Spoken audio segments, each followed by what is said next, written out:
It's finally here! Another movie long delayed by the pandemic has finally hit our local cinemas. Today on Mark's Movie Reviews, we're checking out Morbius.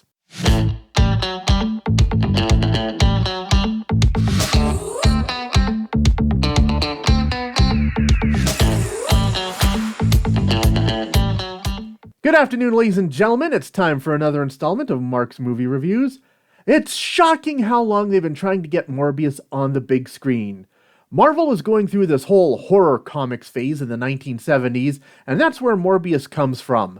Some of Marvel's writers thought, hey, Spider-Man should fight a vampire, and Morbius started life as one of Spider-Man's villains. And, like fellow Spider-Man villain Venom, he eventually reformed and became an anti-hero. They originally thought about bringing him onto the big screen way back in 1999 when they considered having him team up with Blade in Blade 2.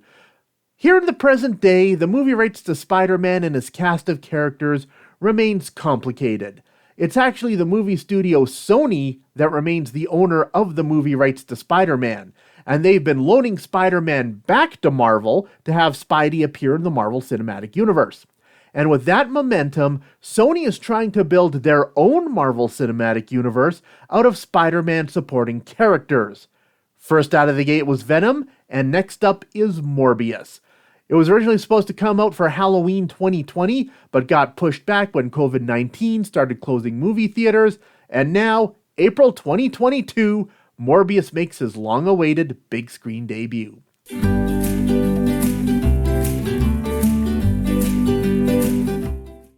Dr. Michael Morbius is a Nobel Prize-winning physician whose invention of artificial blood has literally saved thousands of lives. But he also suffers from an incredibly rare blood disorder, and he spent all his life searching for a cure. His best friend Milo suffers from the same affliction, and they've become like brothers as they were raised in hospitals together. But now it looks like Morbius has found a cure derived from the DNA of vampire bats. He tests the cure on himself, and while he is cured, it comes at a cost. It turns him into a creature not unlike a vampire. He has super speed, super strength, the power of echolocation, and an unquenchable thirst for blood. Complicating matters is the fact that Milo took the same cure too, and Milo has no problem with the thirst for blood part. Will Morbius be able to harness his new powers and fight off the thirst in order to stop Milo's bloody rampage?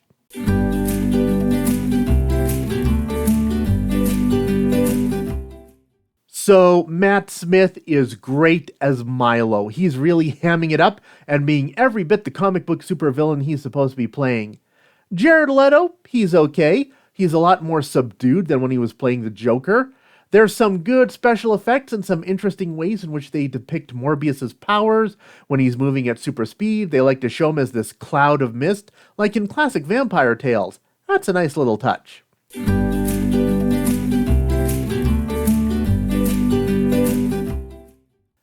Cast your mind back to the early 2000s when superhero movies were just taking off.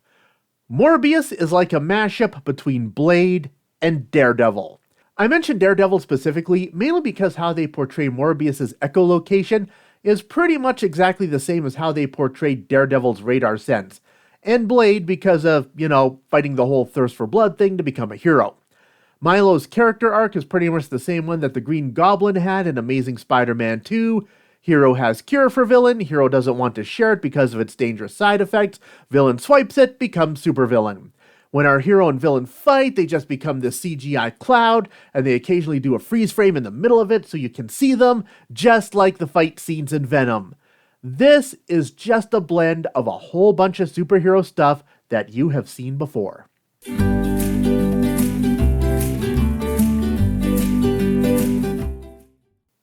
People are drawing lots of comparisons to Jared Leto's other superhero outing, Suicide Squad, and I've got the same complaint about Morbius that I had about Suicide Squad.